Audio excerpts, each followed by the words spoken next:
prince is mine! The prince is mine! The prince is mine! Give me something, anything, to kill Bisi.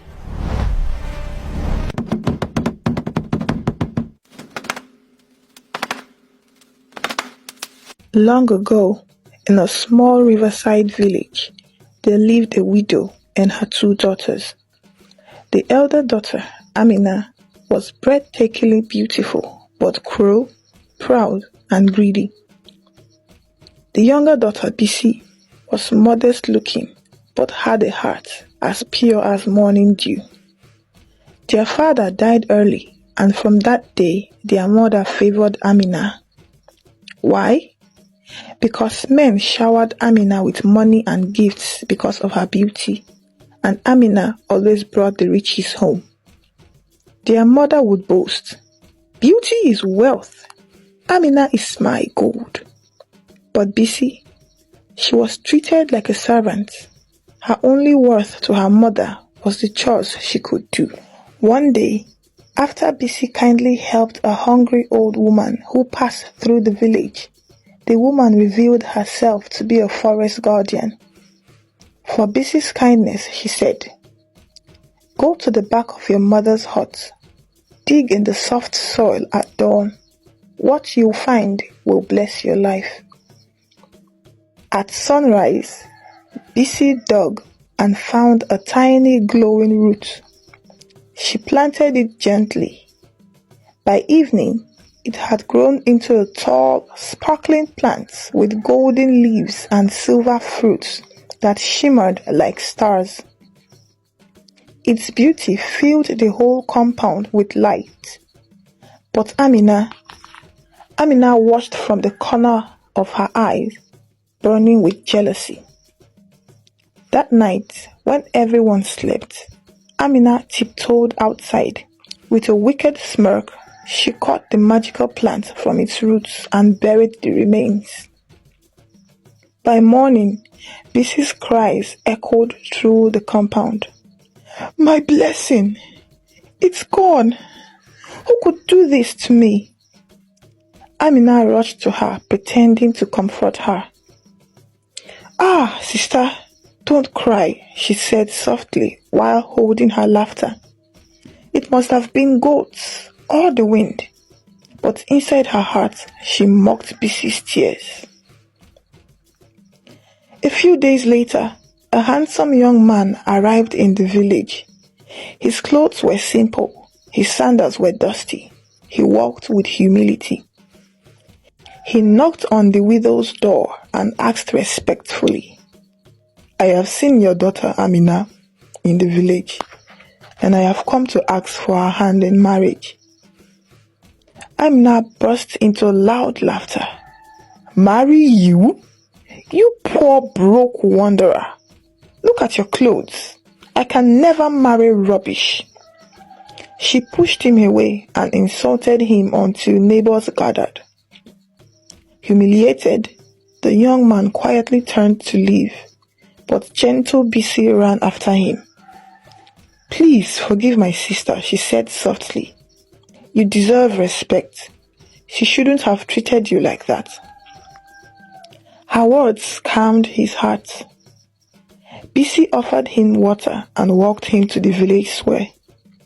They talked, then smiled, then laughed. Days passed and their bond grew deeper. Soon he asked her, "Bisi, will you marry me?" Her heart fluttered. "Yes, I will." Amina mocked her endlessly. "You marry that poor man? Two poor people together. How sweet."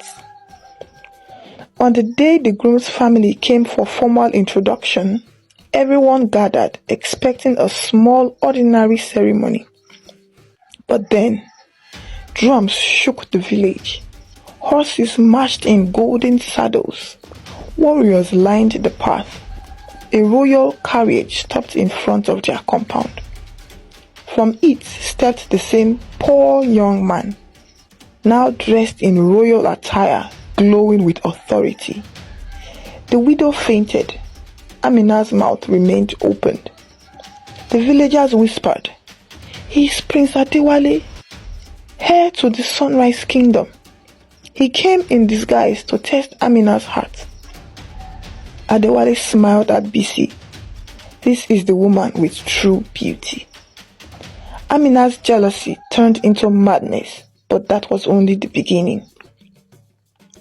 Rather than repent, Amina's envy became poison. She cried to her mother, asking for help. Her mother, out of greed, gave her a suggestion. "You're very beautiful. No man can resist a beautiful woman. Use your charm and seduce him." Amina dressed seductively and visited the prince privately. "Adewale, I am the real beauty. I should be the one you marry. I can give you pleasure, wealth, anything you want." But the prince stepped back. "Beauty without character is emptiness. I choose Bisi." Amina's eyes darkened. If seduction failed, she would use darkness. She went to a feared witch doctor in the forest. "Give me a potion to make the prince love me, and something else, something to remove Bisi from my path forever." The witch doctor gave her 2 gourds, one red, one black. Amina visited Bisi in the palace, pretending she wanted to make amends, and Bisi received her with open arms. That night, she poured the black potion into Bisi's drink. She planned to give the red potion to the prince next.